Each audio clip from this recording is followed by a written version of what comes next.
Have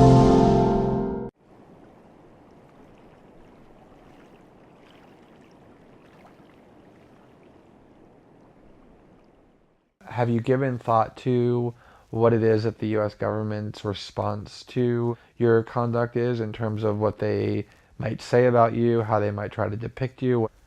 I think the government's going to launch an investigation. I think they're going to say I've committed grave crimes. I've violated the Espionage Act. They're going to say I've aided our enemies in making them aware of these systems.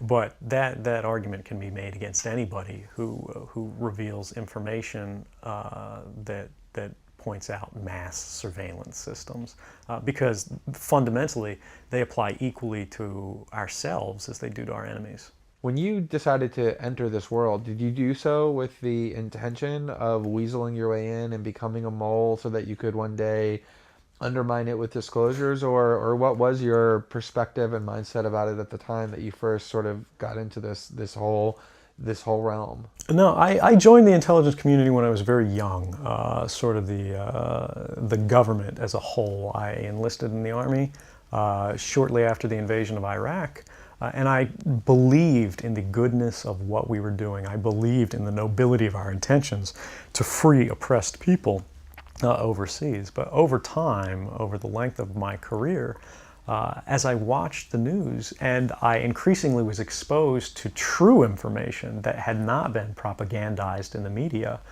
that we were actually involved in misleading the public and misleading all publics, not just the American public, in order to create a certain mindset in the global consciousness. And I was actually a victim of that. America is a fundamentally good country. We have good people with good values who want to do the right thing. But the structures of power that exist are working to their own ends to extend their capability at the expense of the freedom of all publics. Can you talk about what you think some of the most important primary documents are and what they reveal? The primary disclosures are the fact that the NSA doesn't limit itself to foreign intelligence. It collects all communications that transit the United States. There are literally no ingress or egress points anywhere in the continental United States where a communication can enter or exit without being monitored and collected and analyzed.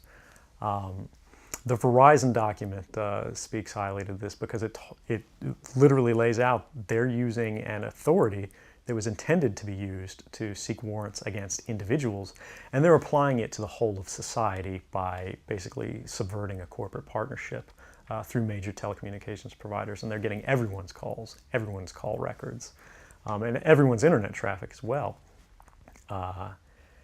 On top of that, you've got Boundless Informant, which is sort of a global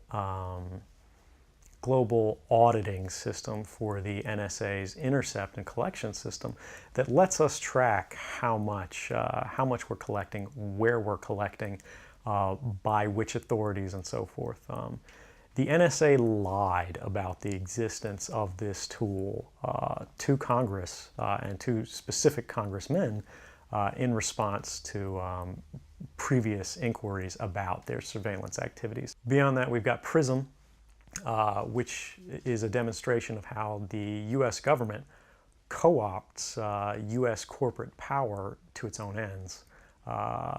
Companies like Google, Facebook, Apple, Microsoft, they all get together with the NSA and provide the NSA direct access to the back ends of all of the systems you use to communicate, to store data, to put things in the cloud, and even just to send birthday wishes and keep a record of your life. And they give NSA direct access that they don't need to oversee, so they can't be held liable for it. I think that's a dangerous capability for anybody to have, but particularly an organization that's demonstrated time and time again that they'll work to shield themselves from oversight. Was there a specific point in time that you can point to when you crossed the line from contemplation to decision making and commitment to do this? I grew up with the understanding that the world I lived in was one where people enjoyed a sort of freedom to communicate with each other in privacy without it being monitored, without it being measured or analyzed or sort of judged by these shadowy figures or systems anytime they mention anything that travels across public lines. I think a lot of people of my generation, anybody who grew up with the internet, that was their understanding.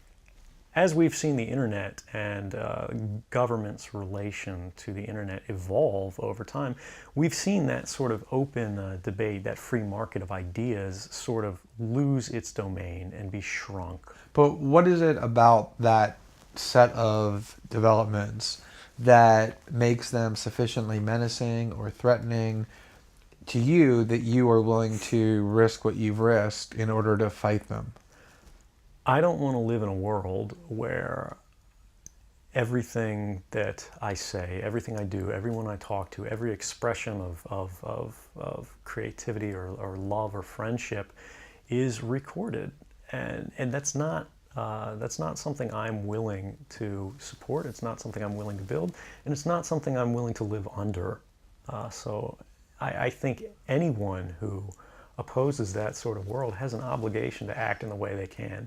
Now, I've watched and waited and tried to do my job in the most policy-driven way I could, which is to wait and allow other people, wait and allow our leadership, our figures to sort of correct the excesses of government when we go too far. But as I've watched, I've seen that it's not occurring. And in fact, we're compounding the excesses of prior governments and making it worse and more invasive.